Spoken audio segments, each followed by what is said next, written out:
Hey guys, welcome back to the Coffin Nail, Lightbreaker here, and today I have the privilege of talking to Protest the Hero frontman, Rody Walker. Rody, welcome to the show. Hey, thank you for having me, Lightbreaker. Yeah, my pleasure, man.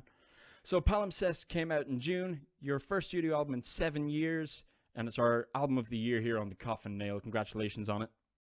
Oh, thank you very much. That's awesome. You earned it. So I'd like to pick your brains on the album with a couple questions, if that's cool. Sure. So first of all, lyrically, the album is about stories of people and events in American history, but told with more honesty and consideration than those stories are usually given.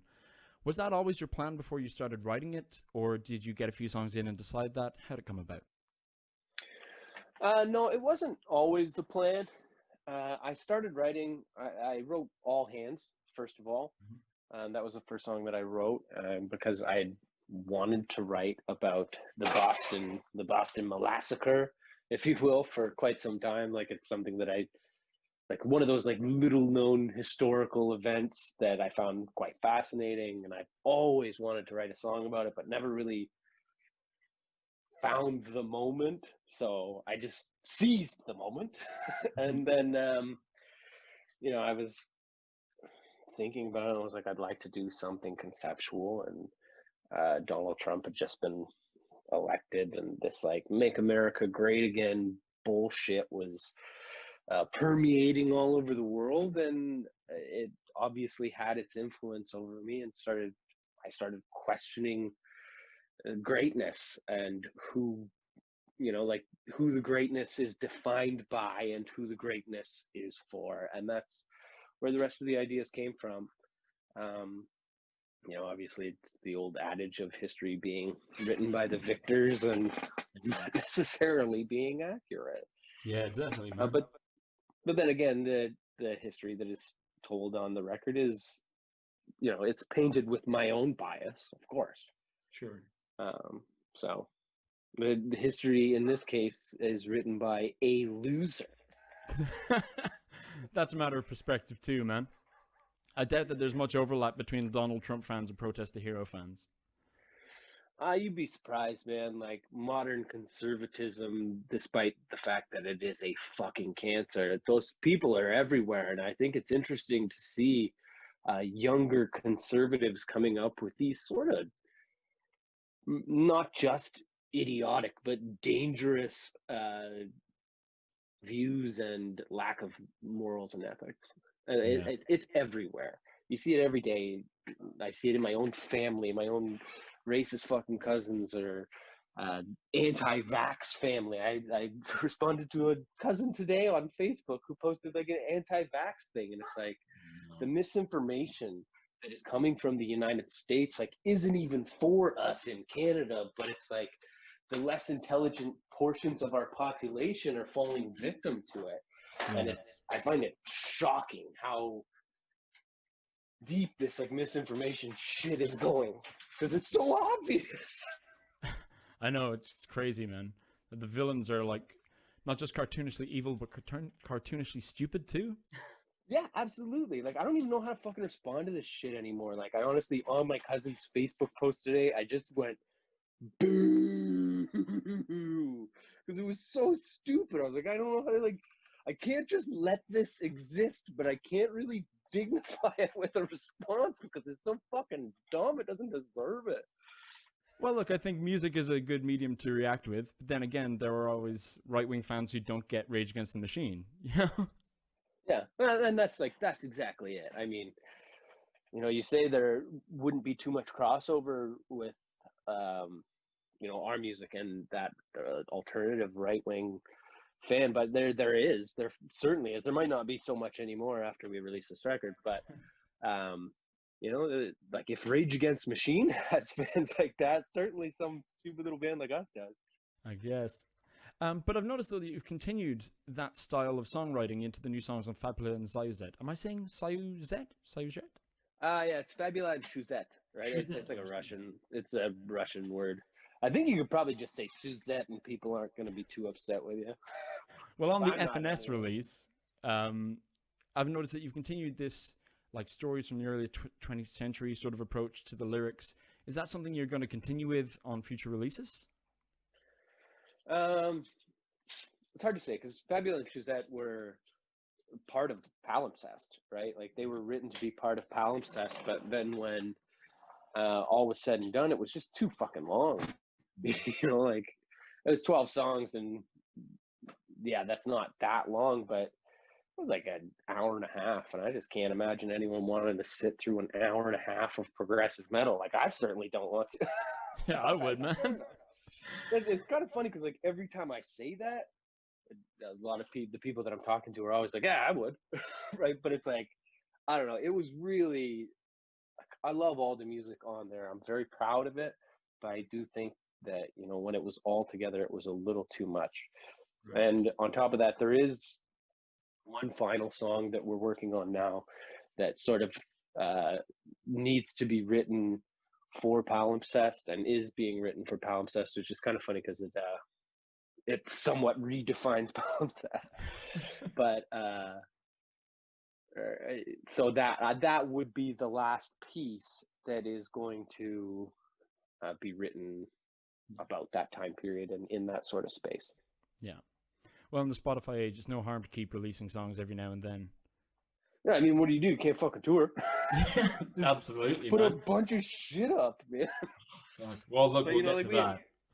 We had a meeting the other day, and we said as long as like we can all sign off and say that the music is good, we're gonna put up as much stuff as possible. We're gonna continue writing and do it as quickly as possible. Oh, well, my dog just scared the shit out of me. One last question about lyrics. And this is kind of a personal one. So are you familiar with the website and the app Genius? What is it? Genius.com. It's also an app. It's a lyrics website where people contribute their own annotations. Like you click on a line and it's like, oh, this is about, Oh, you know what? I have seen that. It's very, very interesting. Absolutely. It's what took me from really liking this album to loving it. Because there's such involved stories and I didn't know what All Hands was about. And then knowing the stories behind the lyrics really elevated the writing for me. And a couple of weeks ago, I was a bit drunk. I was very drunk, actually. And I contributed an annotation. So I wonder if you can tell me if I got this right. All right. In From the Sky, when you said winds of change blow the whole world wide, was that a vague reference to the Scorpions? No. Oh. I wish, dude. I know what you're talking about. I mean, probably in the sense that it's like that Scorpion shit is sort of archetypal. Yeah. But no, not intentionally. Maybe it's just because I live here in Germany. I was like, oh, that's a big song here, yeah. About the album cover. I know from the music videos you put up from the new songs that it's part of a much bigger picture than just the square we see on the physical cover of the album. Can you tell us what that painting is, where you found it? Well, we actually commissioned the artist whose name is Martin Withfoot. I mean, honestly, this is the first time I've ever said his name out loud, and I'm realizing that I don't know how to say it. Having read it a bunch of times, but a really fantastic artist. Luke came across another piece that he had done for another band, and he just reached out to him. Luke and I spoke to Martin at somewhat great lengths through email about the concept of the record, and after we talked to him for a bit, he sort of came up with this idea and he started painting it. And it's not called Palimpsest to him, it's called the Parade, or Parade, just Parade. Mm-hmm. And it's interesting, when we first got it back, we saw the bull on the front and like that bright red color, and Luke was like, and I know where Luke's coming from because I'm sort of this school of thought as well. It's like there's not much color in the heavy metal world, so we want to add as much color as possible. And he saw it and he was like, man, it's just fucking red though. Like, the shit is sick, but it's just red. And I was like, I kind of looked at it and I said to him, I was like, yeah, but it's pissed off as shit. Like that red is very angry, and Arf always used to talk about people that wear red want attention and this, that, and the other thing. And I was like, this for me, it grabs attention and it proclaims its anger. So that's really what it meant to me. Because I've been playing the song for friends of mine, or playing the album for friends of mine who aren't metalheads, and the album cover has been something a lot of them have picked up on as well. So it works. Yeah, his artwork is very eye grabbing, I suppose. I mean, Yeah, like that's what you want in art, right? Um, absolutely. And hey, look, it's no secret that you don't like being beholden to a label. That's been clear since I heard Tandem. But you guys have had such success in the past, you know, crowdfunding Volition and with the subscription service for Pacific Myth. For Palimpsest, did you do it on your own backs or did you get some outside help from a label or something? um, Palimpsest was now it's complicated because in North America it's us, right? It's distributed through our guitarist company. Sheet Happens. We did everything with them, so that's like inside the camp. But we did have our European label Exercise an Option on this record. So outside of so only in Europe for some reason it's released through Spine Farm, and uh, I don't want to speak incredibly disparaging about them, but it's like any other fucking label. It's a pain in the ass. Hmm. I don't know, they're just disinterested in you if you're not doing what they want to, and they hold up the process. I got a strike on Twitch the other day for playing my own music because Spine Farm won't like relinquish the fucking rights. Like, So that's what that is. Because I tried to watch that with all you guys talking about the album, and there's a couple of bits where it just cuts out completely, and so that's what that was, yeah? yeah, you can thank Spine Farm for that. It's the DCMA, whatever, and it's like I've we've sent them email after email, like begging them to just like give us like grant us the fucking right. Like they don't really have the right to keep it from us. Like we own it. They own like a territory of it. And it's just Shit. fucking annoying. And that's the problem with record labels. It's all like hunky dory when you move in and like they're excited and there's this like honeymoon phase where you're both in love with each other and you want to just fuck all the time.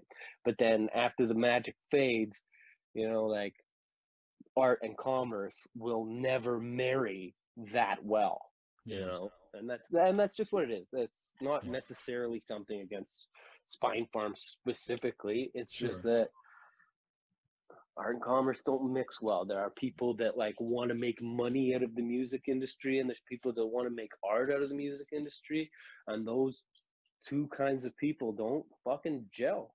Yeah.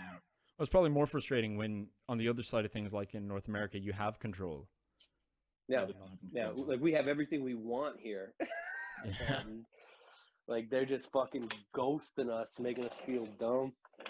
Well, well, look, label or not, we're kind of lucky to have an album since it's quite well reported. You also blew out your voice 2 years ago on the Fortress Anniversary Tour.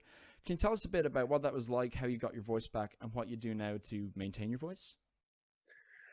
Yeah, I mean it sucked.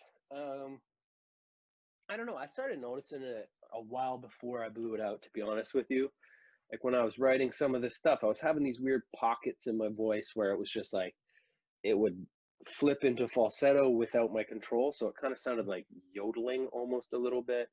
And then um, we went on the Fortress tour, and on the night of May 3rd, I blew out my voice, and I had to play 3 more shows. And I played 3 more shows, and it just never quite came back. So I struggled to, I did 2 different producers came in to record me in my home studio where I am now, and I couldn't sing. Like I was just going, and then I went and saw a bunch of doctors. They told me there was no damage. It's probably just a factor of getting older, which is fine. I mean, Mm. I hate it, but so I got a vocal teacher from New York, and he ran me through some stuff, and I worked and I worked and I worked, and I got it done. Um, and what I do now to kind of keep it in shape is I'm singing all the time, right? Like I'm Right. always doing stuff. I'm always like the band is not functioning at full-time capacity anymore, but I have to continue singing like I'm at full-time capacity in order to keep my voice up. So that's why part of the reason why I do all the Twitch stuff, and why I'm Mystery Weekend, I'm always working on that, which is like this other band that I have with Mike, and we're always working on stuff. I'm always working on something to just keep my voice rolling. Yeah, and I've seen you've been doing the 2 minutes to midnights as well. That's cool as shit, Oh man. yeah, that's right, that's right. Yeah, well, you sound like you're at the peak of your powers now, but I've been thinking about when you guys come back to live gigs. You always look like you don't take yourselves too seriously on stage. You have a lot of fun. So it's clear in your music videos as well. Like, first time I saw you guys was the promo video for the Volition crowdfunding, and then I watched Hair Trigger. I'm like, these are my sort of dudes. But how do you think that sort of vibe is going to gel with the serious tone of the new songs when you get around to playing it live? I mean, it's the same thing, right? Like, our music's never been very funny, which sucks. I guess. But it's just the duality of character that we attempt to represent, because everyone has that, you know, like everybody is capable of being silly and quite serious, and we don't want to come off overly serious despite the serious nature of our music, and that's why the live show tends to be a little sillier. Also, the silliness of our live show is somewhat of a feeble protest against, you know, the like ridiculous nature of what you're doing and how serious so many bands take it, like when they're up there banging their heads and grabbing their cocks and doing all that stuff. Like it's silly, it's inherently silly, like you up on stage pretending to be such a huge rocker and all this shit. So Yeah, man. we try not to take it too seriously, because it's not serious, it's supposed to be fun, and the moment that it's not fun, fuck it, right? Yeah. Well, I hope you never fall into the trap that I hate at gigs, is seeing a big band touring. They're like, yesterday we were in your rival town. It was the best show of the tour. Boo. You guys got to be louder than them tonight. I could do with never hearing that shit again, man. Yeah. I mean, like, I I get it. Like, you're trying to get the audience hyped up, Yeah. but that's just people being bullshit or not really knowing what they're. I mean, not knowing what they're doing. Was what I was gonna say, but they know exactly what they're doing, and Yeah. it's extremely transparent, and everybody fucking knows it. But like, Yeah. whatever. Maybe that's what professionalism is, but to me, that just looks stupid. Yeah, I agree. You know. Not to tease you with dreams of playing gigs again, but what song from the new album are you most looking forward to playing live? I'd like to get out there and do From the Sky. That's obviously going to be a challenge, but that's kind of what I love about singing. Yeah. Just going out and figuring out how to do it outside of a studio environment. I don't know. I would say mostly From the Sky. Probably, I don't know. I think Rivet would feel really weird. I was gonna say it's really fucking high, man. Yeah, but I also think it would be really weird having, like, I wrote this song so that being in a room full of people chanting the fucking mega chant. I think that was maybe an oversight on my part or a miscalculation. That's one when I'm showing my friends. I'm like, this is sarcastic. This is sarcastic. Yeah, I know, and I'm sure that's like a lot of people have to do that, and even understanding that, I'm sure like it puts people off, because like even when I hear it, sometimes going like I know what I was trying to say, but I don't like the way it sounds. Yeah. So looking forward, you're doing quite a bit on Twitch. Are you gonna keep doing more and more? Yeah, I'm having a shit ton of fun on Twitch. And it's just like, all I want to do is write music. Like, I don't really miss touring that much. You know what I mean? Like, yeah, it's fun being on stage for a minute with my friends, but like the rest of it's either really boring or really stressful. But I like being home. You know, I like sitting in front of my computer and creating. The performance aspect has never done like a crazy amount for me, as far as like enjoyment goes, but the creation of shit is what I want to do. I just want to make little worlds and fucking destroy them all the time. Nice. Any chance of a full band live stream in the future? No, I don't think so. Because here's the thing about live streams in my mind. You either like do it full on and fucking fake a bunch of it, and it sounds perfect and it's great and people go, oh, that's amazing, but then like your fucking heart kind of dies a little bit inside, or you do it for real and it's like sloppy and loose and authentic, and then like the entirety of the internet goes, oh, these guys fucking suck, why doesn't it sound perfect, you know? But like at the end of the day, you still can sleep at night. Uh, so Yeah. it's just like I've seen all of them, not all of them. You know, like some are better than others, and I don't want to throw anyone under the bus, but like it's all kind of phony baloney nonsense, and that's okay. That's what people want, because you can't do it an authentic way because people can't handle that now. Yeah, You know? totally. Like, I So really enjoyed the Trivium live streams this year. But the first one was like high production arena thing, and the other two were from the rehearsal studio playing songs I don't usually play live, and I way preferred that. yeah, I think that's authentic, right? Like they don't have some motherfucker sitting there editing it and tuning it and doing all this sort of stuff. Like, so there are people that have done it right. I can't, not right by my poor fucking opinion, but I don't think that I would be really particularly happy or entertained with either version of us doing that, you know, because it's like one way I would think we have to sacrifice a lot to make it sound perfect, and the other way, um, we would just be terrible. Fair enough. It would be our live show and it would be bad. Fair enough. But you put a lot of effort into Palimpsest, and it fucking shows, man. Fantastic album. Congratulations on it. And so we do have one more song from that writing session, or that theme still to come, yeah? Yes. Excellent. I'm Well, not sure what capacity, but it's coming for sure. I don't know when. Cool. Well, we're all looking forward to that, and looking forward to getting you guys back on tour, and hopefully it won't be too stressful, and I'll see you for a gig in Berlin sometime. That'd be tight. Before we go, I want to ask you, what's your favorite album of 2020? Favorite album of 2020? Trying to think what's come out this year other than my own shit. I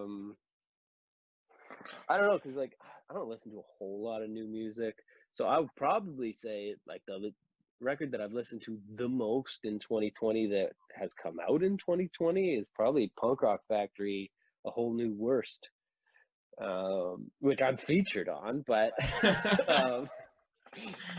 I don't like when I did my like year wrapped on Spotify, but I use Apple Music, so it's a little different. Like my number one fucking song was like Baby Shark after the Wiggles or something like that. So it's like I'm listening to music for my son, and if I'm not, like I'm probably just listening to Everything Sucks by the Descendants, so on repeat, right? So it's like Nothing wrong with that. Well, they had a new song this year, Hindsight 2020. yeah, the Suffrage or whatever it was. Yeah.